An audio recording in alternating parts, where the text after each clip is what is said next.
advanced grants for those who are like more advanced in their career, we see that we are far from the pool, and that from the beginning there is an issue with the number of female applicants to those grants. We are around 30%, both for starting and consolidating grants. And there is another issue immediately visible, which is there is a slight drop in terms of percentage points between the proportion of female candidates and the proportion of grantees. So on the top of the initial bias, which is that we do not have the full pool applying, but only a fraction of it, we see that there might be some gender bias involved in selection. And that when it comes to advanced grants, it just reflects and amplifies actually the situation we have in terms of vertical segregation in research. And this curiously applies also to fields like social sciences and humanities that you see on the right of this chart, where there is a bigger proportion of women involved, above 60% of the European Union, and nonetheless 37% of applicants, 35% of grantees. And again, these are general figures at EU level, but when you look to the detail and specific of every single research funding system, here the French Research Agency, you see the same trend being replicated with about 30% of women applying, and less than 30% of women receiving grants, meaning that, again, a sharp gap with a pool of potential applicants and a smaller gap added on the top of that in terms of selection. Why is that so? Maxine, yes. Sorry to interrupt you. 5 minutes, okay? To the end? Thank you. Yes, that's okay. And so basically, how is it happening? It is happening because there is a process of selection. And when it turns personal, as shown by those figures, which are quite old already, over 10, like nearly 10 years ago, for the Dutch agency, and we will have a presentation coming from that side after. We see that this can be documented at the level of interviews in particular. So when the things turn personal, and that you have the opportunity, unfortunately, if not controlling them, to apply the gender bias that you may have as a member of a selection committee. So what can be done? It depends very much of the type of research funding organization you do represent. For those which are a minority, I must say, which have the capacity to contributing to setting the research agenda, for instance, through identifying new research priorities, through opening pilot calls on specific topic considered of national interest, and in reallocating resources, amount of money for one or another discipline, for one research area or another, then they have more opportunities to adopt a gender-sensitive lens. One way to do that is to evaluate the benefits, the potential risk as well, associated with new research area from a gender perspective. It's simply to check whether this new endeavor in terms of producing knowledge will produce similar benefit for men and women, or whether it will contribute to reinforcing potentially some inequalities. It's a bit the principle of gender-sensitive budgeting applied to research funding. It's also about fostering pluridisciplinarity approaches, because usually, due to horizontal segregation, the fact that men and women do not concentrate to the same extent in respective research area, it is important to involve those research areas or sub-disciplines within a particular field where women will be more represented in order to foster research balance. That's also about integrating gender-sensitive standards for qualifying projects, about integrating gender knowledge across the new research areas so that you correct the situation we have seen with only less than 2% of research work taking into account sex and gender variable. You can correct them when you, at least for those new areas that you shape, and to monitor and evaluate the project from a gender perspective. But that does not apply to everyone. What does apply to everyone here in this virtual room is the capacity to recast project evaluation. That goes, for instance, with subscribing to Horizon Europe standards for project assessment and selection, so integrates the gender dimension as a potential award criterion, and gender balance as a potential ranking criteria. And if not subscribing entirely to those new standards applied to Horizon Europe, at least you may consider to adopt progressive intermediate measures, adopting a gender-sensitive communication in the way you communicate and formulate the calls so that you attract more potential female applicants, review dissemination channels, because this is also a matter of reaching out applicants. It depends where you publish, how you communicate about it. Again, favor pluridisciplinarity also in evaluation, so that you can support gender balance and diversity in teams. Enforcing bonuses. This is something done, for instance, by the Technological Agency of the Czech Republic for a determined call in order to mitigate gross gender imbalances. So the bigger the gender imbalances, the bigger the case for positive action. And encouraging the integration of gender knowledge in teams and research design, which you can do as well through recommendation and guidelines attached to new research project calls. But finally, and I will conclude there, all of that is nearly impossible to do if you do not engage in challenging gender neutral notions of merits and scientific excellence, because you are, as research funding organization, crucial agent in promoting meritocracy, merit-based selection, and in promoting standards which are also attached to a certain metrics of scientific excellence. You are part of those who define the metrics, and the metrics is often floated from a gender perspective, because it is based on the idea that everyone starts from the same line, that everyone is put in similar condition, in equal opportunity condition, and that's not quite true. There is vertical and horizontal segregation in research. Women do not access similarly to research funding, nor to research mobility, and this should be taken into account in the way we understand excellence and in the way we apply new metrics, because otherwise the risk is that from your position, you do contribute to reproducing the status quo. And I should insist here as a conclusion that this is definitely not your mandate. Your mandate is about innovation. It's about quality of research, quality of evaluation. You are all very much committed to it. And the way to achieve your mandate is to integrate this gender perspective. Thank you, and sorry for the small technical flaws in the presentation. So thank you very much, Maxime. I think it has been very inspiring talk, despite the few technical problems at the beginning. And thank you for showing, I would say, like very concrete examples of what RFOs can do in their work, no? What they are responsible for, and how they can fight against these biases, which are, you have very well introduced at the beginning, what they are and where they can impact. And I really like the final idea, no, of the merits, which are obviously affected by these gender biases, and the way that the RFOs in the different countries can change the system that researchers are evaluated in order to have an ultimate effect of, for example, on the number of women who access to funding, and also to access to new positions, no, in the academic career. So thank you very much again, Maxime. And now I will give the floor to Carrie Hergarden, who will share the experiences of the Dutch Research Council with the Inclusive Assessment Initiative. This practice is being promoted by the European Commission in its recently published Horizon Europe guidance on gender equality plans that you might know that have become compulsory for certain organizations such as the RFOs in this new framework program. And Carrie Hergarden works as a project officer for the Dutch Research Council in the Netherlands.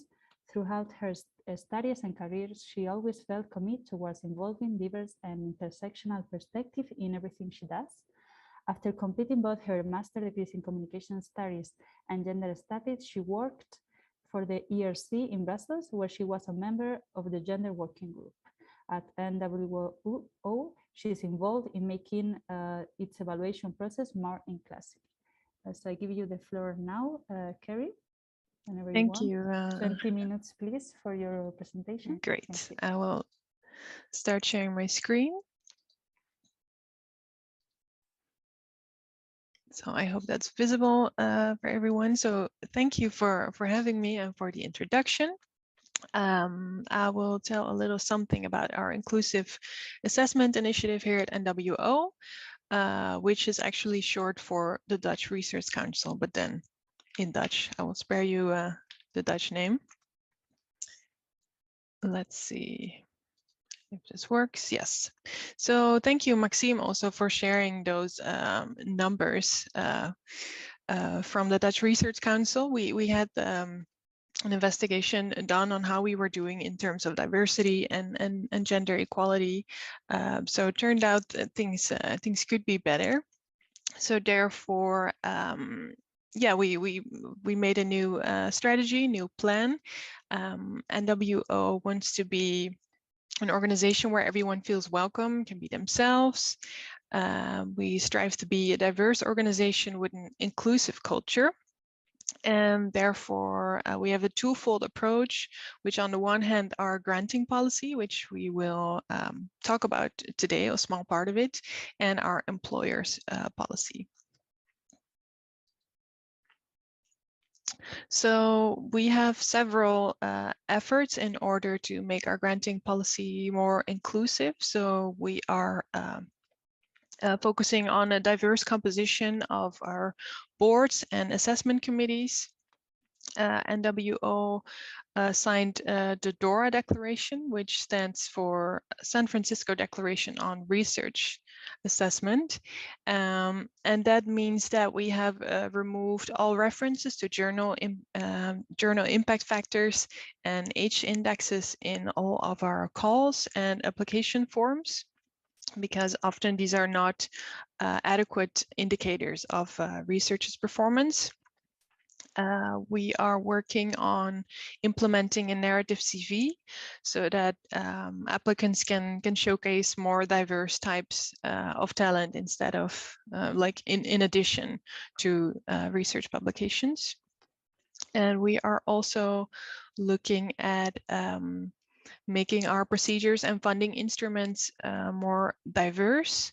For example, we have funding instruments specifically for women in beta and technology, because they could use a little boost there in terms of gender equality.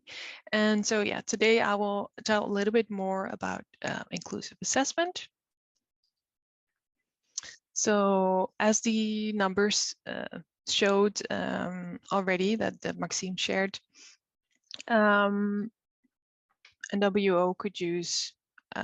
could improve, do better in terms of inclusiveness and gender equality in our granting process.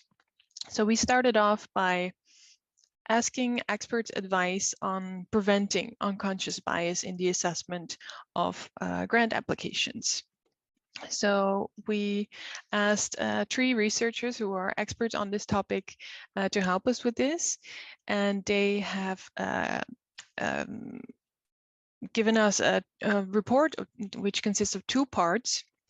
Part A is the development of a plan for the design and the content of a training video for reviewers and assessment committee members. And so what this consists of, this part A, is they have watched a lot of videos on unconscious bias and which are being used in organizations, and they have also done research on what works, so that what is needed, what is the actual problem, so we could design a plan for a video which could actually make an impact. Because we wanted a training video for external reviewers, assessment committee members, but also for our project officers here at NWO. to optimize our assessment process, really. And part B of their report consists of an overview of effective additional measures and intervention for optimizing the assessment process to reduce the undesired effects of unconscious bias. So really the keyword here is process optimization, because it's not that we were doing really, really bad, it's just we could do better. So this eventually resulted in 2 videos focused on reducing the undesired effects of unconscious bias in the assessment process. So the first video is focused on written assessment. So this video is being sent to our external expert reviewers who only do a written assessment. So before they write the assessment, they're being asked to watch this video. And the video is also being used for assessment committee members, because often they first write a written assessment, and after that they gather in a committee meeting to either make the ranking, or they have interviews or presentations from the applicants. So the first one is for the written assessment, and then the second video is for assessment committee meetings. This is focusing on group dynamics and evaluating interviews and presentations. And both videos contain practical tools and tips. So yeah, our assessors are equipped with tools so they can immediately put this to use. Because we wanted it to be, we wanted to give them something practical so they could immediately work with that. The videos are focusing on broadening the often ideal limited ideal image of what a good researcher or a good research proposal should be. We will watch the video in a second so you can see for yourself. And here you can see 2 screenshots taken from the video, and you can see that we are using an abstract style, and we chose for this in order to not reproduce the stereotypes, because if I ask you, how does the ideal researcher look like, the prototypical researcher, you may think of certain things, and we didn't want to reproduce those stereotypes further, because we are using these videos to actually step away from this. So having said that, I think we should watch the video. So let me try to share it and see if that works well.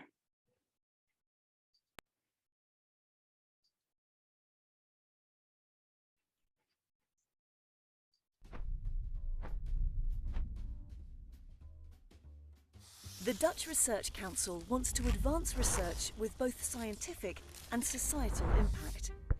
Therefore, research needs to be conducted by people with all kinds of different experiences.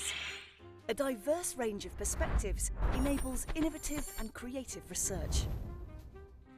That is why the Dutch Research Council is always on the lookout for suitable applicants and consortia to carry out this research. Our evaluators play a vital role in this quest. In this video, the Dutch Research Council calls attention to the evaluation process. Evaluators implicitly construct a frame of reference that an applicant should fit based on aspects that differ, for example, per discipline or research programme. This frame is currently rather one-sided, which results in a limiting ideal image of suitable applicants. This ideal image is implicit but also normative. We are therefore more inclined to choose an applicant who better fits this ideal image over somebody who fits it less well. This determines who is considered to be suitable and who is not. For example, we have an ideal image about what a scientific career should look like, but it could also look like this or like this. We should keep asking ourselves, will our limited frame of reference actually lead to research with impact? To further improve the assessment process, we should let ourselves be less guided by a one-sided ideal image. In order to do so, this ideal image needs to be made explicit and should be expanded during the assessment process. Now, let's consider several concrete ways of doing this. When the selection committee comes together, group dynamics are crucial. Such dynamics may bring about challenges that lead to a suboptimal assessment. Therefore, agree upon the meeting structure and code of conduct within the committee prior to the assessment. For example, agree upon the same amount of speaking time for every committee member and alternate between who speaks first. Pay attention to this throughout the entire meeting. Similar agreements should also be made for the group discussion about the proposals and applicants. Are the criteria provided by the Dutch Research Council clear for everybody? What is the weighting of each criterion, and how will the criteria be interpreted and possibly compensated?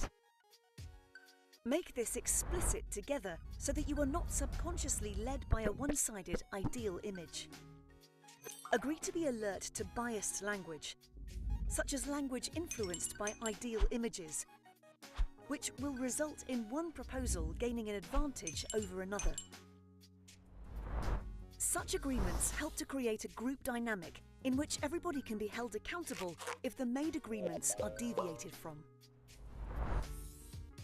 An interview or presentation can be part of the assessment process. For this, also agree on a clear structure in advance. That means discussing together which topics must be addressed and who poses which questions. Make notes and take the agreed-upon criteria into account. Limit your assessment to the content provided by the applicant. Avoid taking irrelevant characteristics or informal interactions into account. Use your notes as a basis for your contribution during the committee meeting. Also, when presentations and interviews are discussed, be aware of biased language or arguments that are not relevant for the assessment. Hold each other accountable if that happens. Spend an equal amount of time on discussing each application. And don't just motivate why proposals fail to meet the criteria, but also make sure to motivate why they do meet the criteria. Finally, never discuss proposals and applicants with other committee members outside of the formal meeting. These were some concrete ways to improve the assessment process. Science with impact requires different perspectives. Let us expand our frame of reference together to make room in the assessment process for a multifaceted image of suitable applicants. That's how we work together towards innovative and creative research.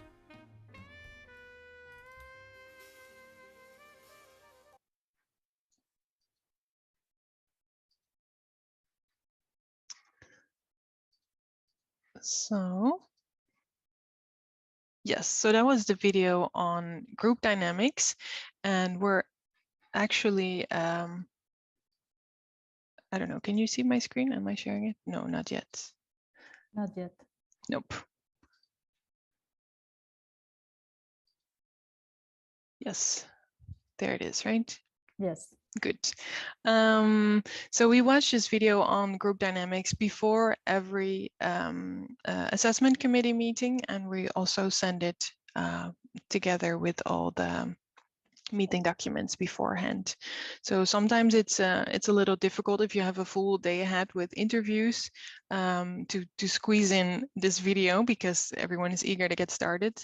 So then we try to already have some sort of calibration meeting a day or something before the actual assessment meeting. So I'm curious to know how many tips you actually remembered from the video, because I know it's quite a lot of information there. So I've gathered here some of the tips on the screen, but we also made a handout. I will send the link to that later on, because I know it's a lot of information you actually have. It will be good to watch the video more than once.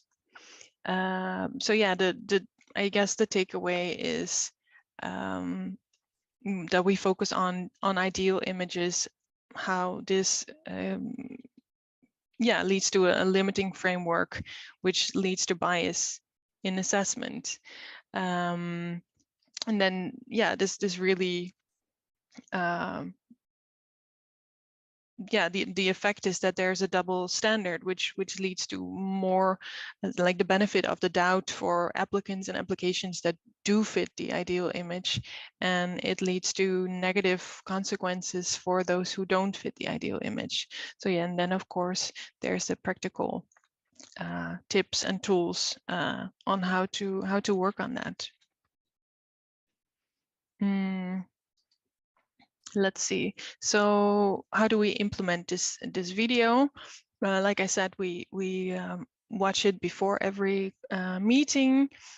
We have created a web page where there's all the tips are there, the video is there, and all the tips are there, including all the sources, because like I said, in the report that's been delivered, part A and B, there's a lot of research went into there. So we made a website where everything is listed, including sources that you could check out. We have a handout where all the practical tips are listed, and it can be used to literally hand it out during assessment meetings. So that committee members can agree on these rules or these tools, really, and use them together. And then lastly, we have established a training for our project officers here at NWO, because they are the ones who eventually have to work in the committee meetings with the video, and they're the ones sitting there with the assessment committee. So they're being trained to be a critical friend, really, to the committee. So that means that they will not get involved with the content, because that's really up to the committee. But they are a critical friend, so that they can remind them of agreements that they made in the beginning of the meeting. So I guess that's it. I don't know how I'm doing on time, but that was it for me. Thank you very much, Carrie. You just were on time. Super. So thank you very much for this interesting video and presentation on the measures you're implementing. I'm very curious about the resistances to these measures, when you present it to the evaluators.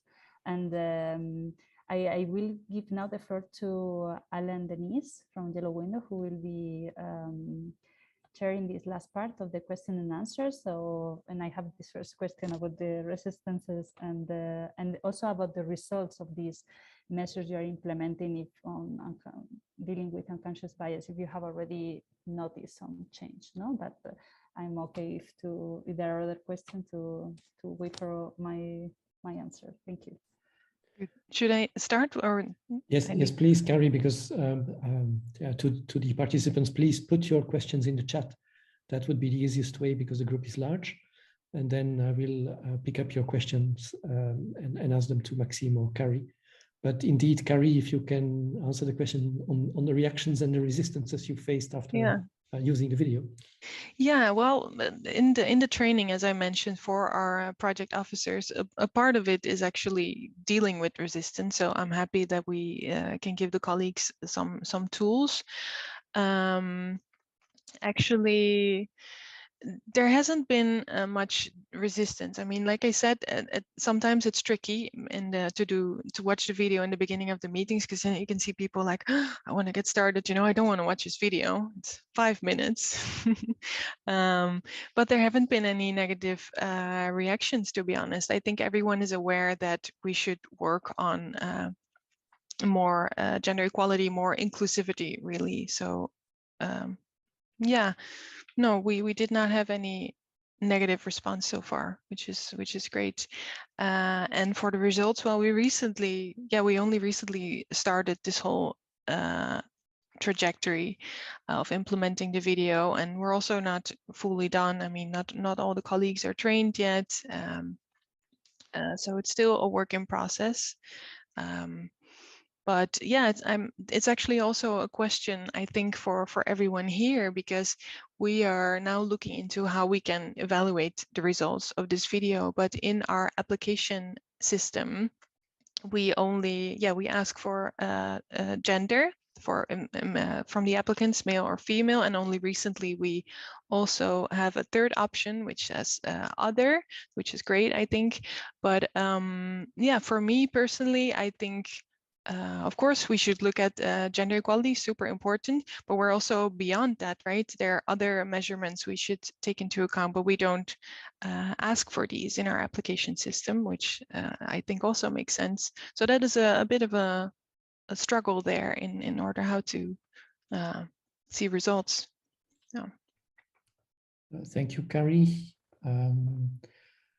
There are some questions which are linked to the availability in Dutch and in English, and I understand a lot is available in English, and it's available publicly. But we do have a question. I don't know from the name is R. Bambington, about efforts to include more men in areas where there have been less men in the past, or there are less men, like in nursing or primary education and social work related research. So whether your efforts are also taking that into account, this balancing in fields which are really more feminine. Yeah, I think the video really speaks to unconscious bias in general.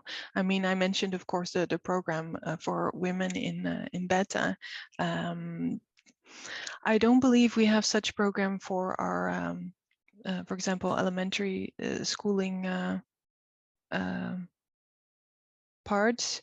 But yeah, this video is really targets unconscious bias. I mean, I think in general. No, I can't think of any specific programs in that area, but yeah, good call. It's needed as well. And yes, to answer the other questions, all materials are available in English. I will share it in a bit in the chat, a link, and maybe there's things being shared after by SUPERA. I'm sure it will be included there as well. Yes, of course. Thank you.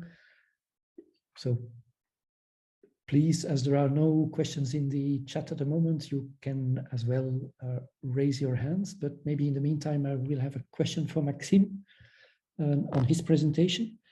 One of the points you recommended was to have gender-sensitive standards for qualifying projects. To me, it's not clear how do you differentiate this with the points that you raised on evaluation and selection. So I understand it come before, but what do you then mean exactly? So if you can expand, because you didn't have much time at the end of your presentation. So what do you exactly mean with these gender-sensitive standards for qualifying projects? So gender-sensitive standards, they can indeed apply also to research agenda setting, with this option is available to the particular research performing organization, which again is not the case of many of them. It's the case of those which have in their mandate the possibility to raise new research question, to point out new research direction, also in link with the European or national priorities. But when this case arises, you can apply a gender-sensitive lens to the selection of the new research topics or areas to be covered by new research calls, for instance, or by reallocating resources across research areas. And this comes indeed prior to actual project selection. And when it comes to project selection, well, we had different examples. There are different examples also available on the GEAR tool and on different project websites, including the SUPERA one. Thanks for pointing out to the Czech experience. And those initiatives are actually taking ground progressively among research funding organizations, and they can be of really different nature, from bonuses, as in the Czech Republic, through adapting to national standards, the one promoted by Horizon Europe, like gender balance in team, the way you will integrate the gender perspective in the research content, itself, how all the opportunities are distributed across the project in terms of disseminating results, in terms of conducting experiment, in terms of reaching out different audiences. So that should actually follow the full research life cycle and be reflected in the way those projects are not only selected, but also monitored and assessed when they are.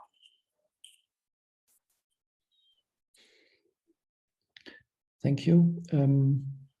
Still no hands raised or questions? I still have, but it's not the point that I'm asking the questions.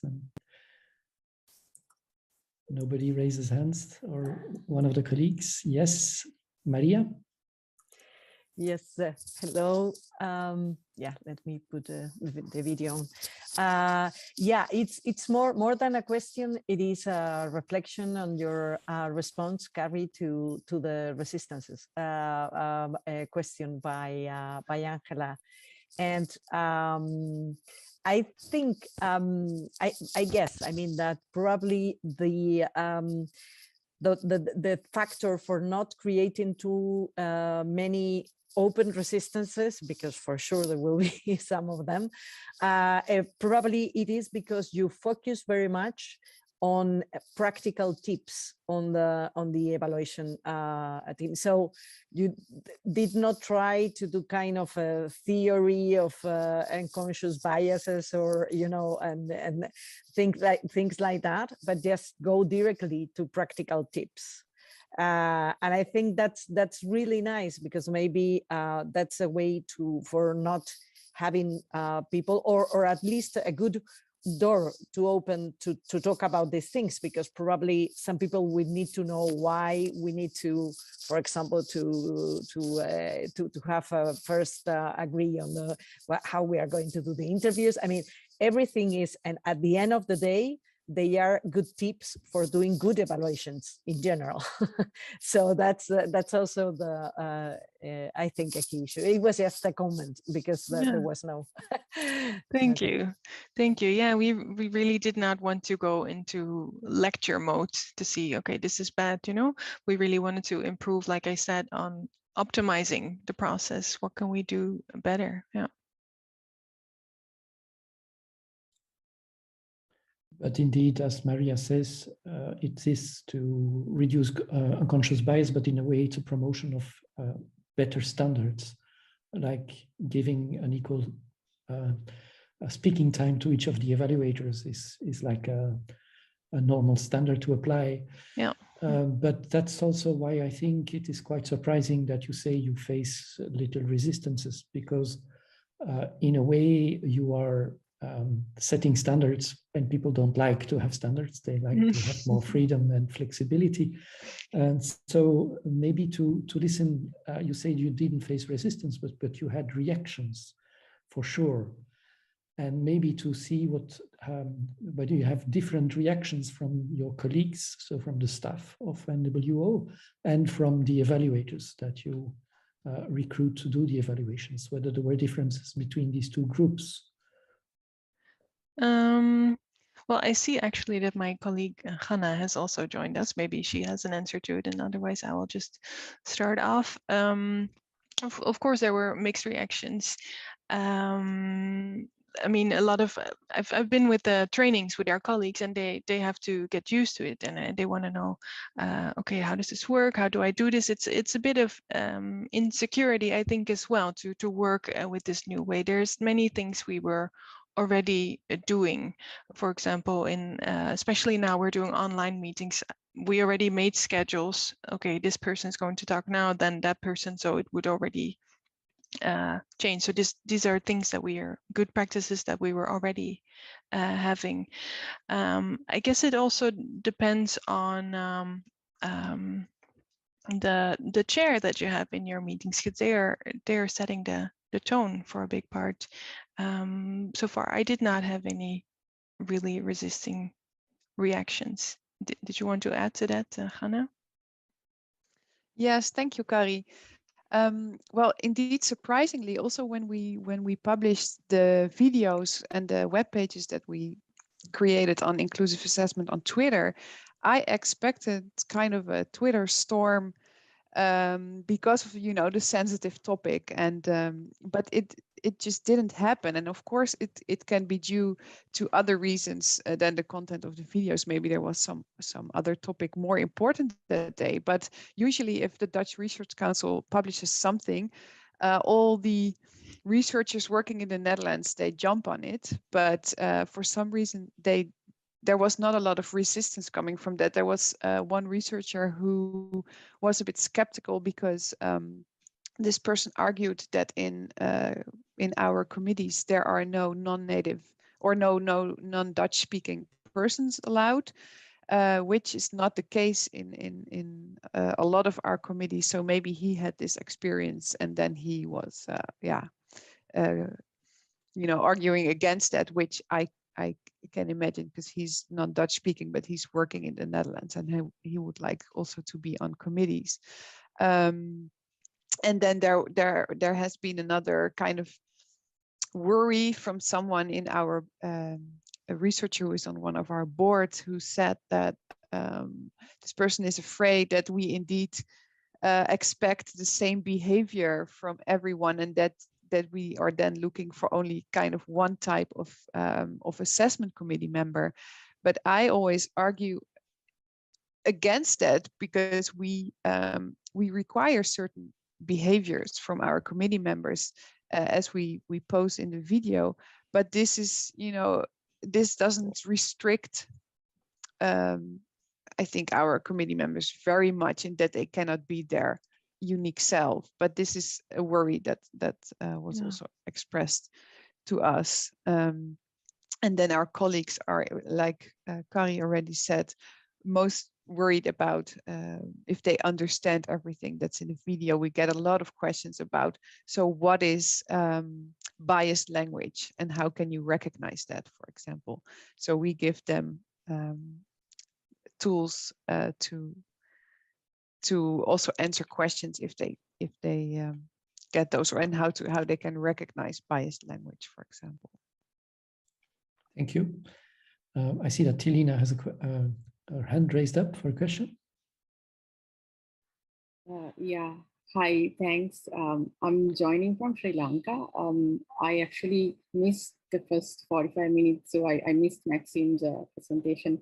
So I'm really not sure whether the question that I'm asking is relevant, but what I would like to know is something that's relevant to the work that I'm doing. So I'm actually working as a gender expert on a project with one of the ministries in Sri Lanka, where women's participation in STEM areas is being promoted.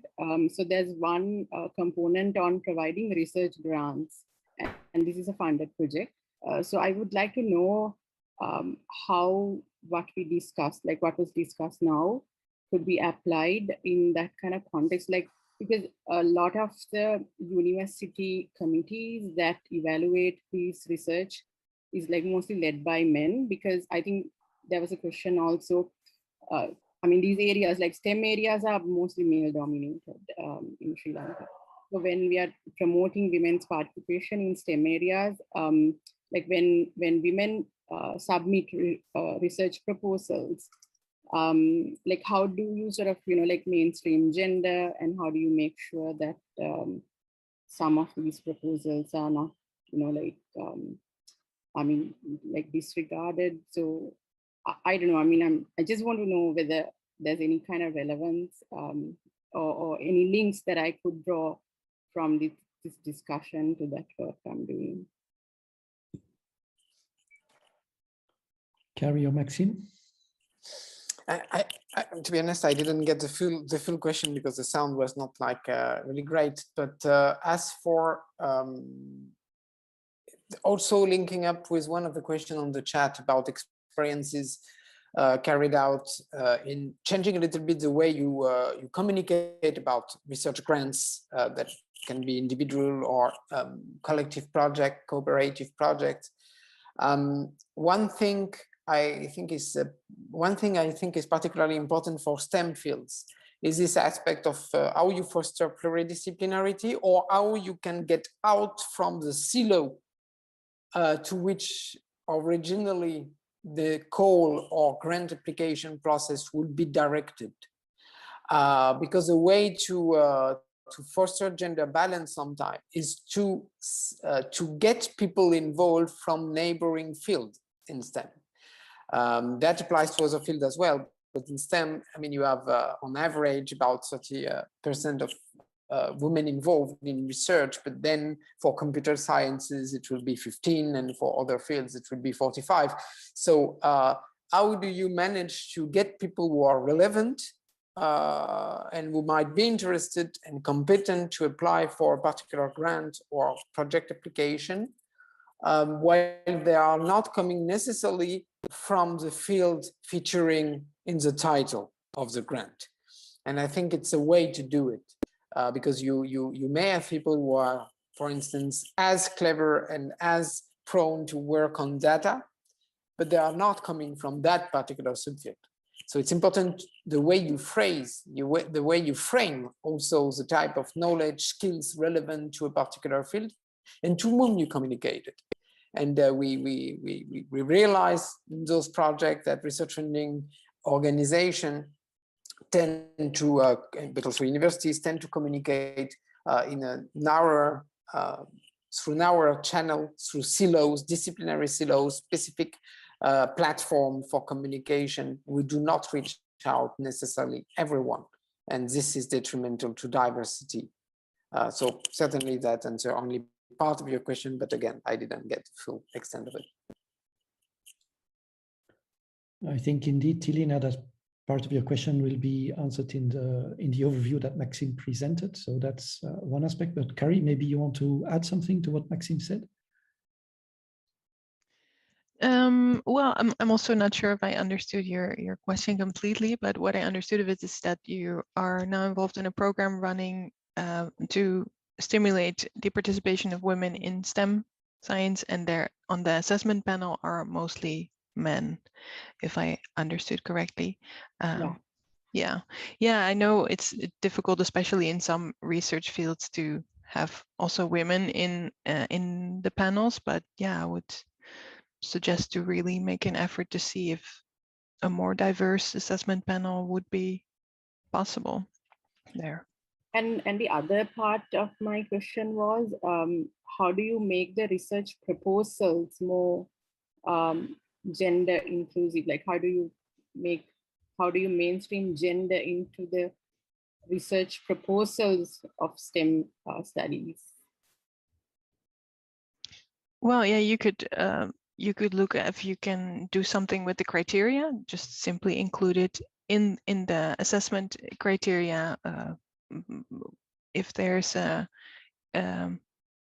diversity is taken into account in for the consortium, I don't know if it will be a group of researchers working together. This is something that you could do, or include it in the application form.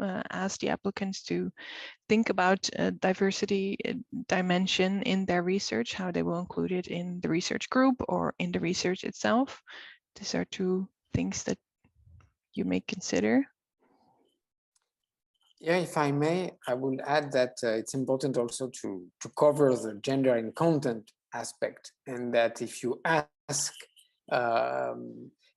like applicants to cover the gender and sex variable in STEM fields, you also need to provide them with some references and resources to do it, to redirect them towards resources like GearTool, like gendered innovation, like the Toolkit for Gender and EU-funded research, and more recent initiatives where they can actually make sense of this injunction of integrating gender in STEM fields, because there are many examples. The one that I quickly went through in my presentation, but there are so many others. And that highlight that gender is and or sex are relevant to many STEM research, not all obviously, but many. I propose to move to other questions which we have received in between. One for Kari on when did you start your inclusive assessment, and whether you already can see an effect in terms of women applying and success rates? Yeah, I already mentioned this briefly, I think, because it's quite fresh that we started with the videos, and we're still in the process of implementing it. And we are looking at a way of how we can measure the effect, because like I said, it's quite a delicate matter. Yeah, if Hannah has an addition to that, maybe you can put it in the chat or state it. So the answer is no, we do not. Yeah. No, not yet. But if you have any tips on how to measure this, they're mostly welcome. We are looking into it now, how we can go about this. Yeah. And then the second question is your experience with allocating the same time to each proposal. So yeah, that is tricky. Yeah. Also from my experience, that is tricky, because for some proposals there is just a lot of discussion there.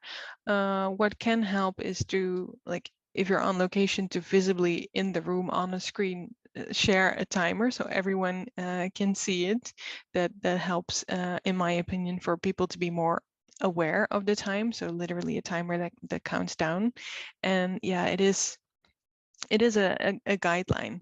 So I think it's good if people all commit to sticking to this agreement. And how it works in practice, yeah, it can vary a little bit, but it's good to have to be aware of it, at least to make the commitment to try to do this. I think there are two elements here. It's the same time for each of the evaluators, but also the same time for each of the proposals, because some proposals need more time for discussion than others. So the consensus is faster. Yeah. Yeah. Okay. So you covered both. Yeah. I see we have a question from Lisbeth. Oh yes, thank you. Thank you. I tried to start my video. Well, it was a comment on the question on how success rates are changing with the work at the NWO.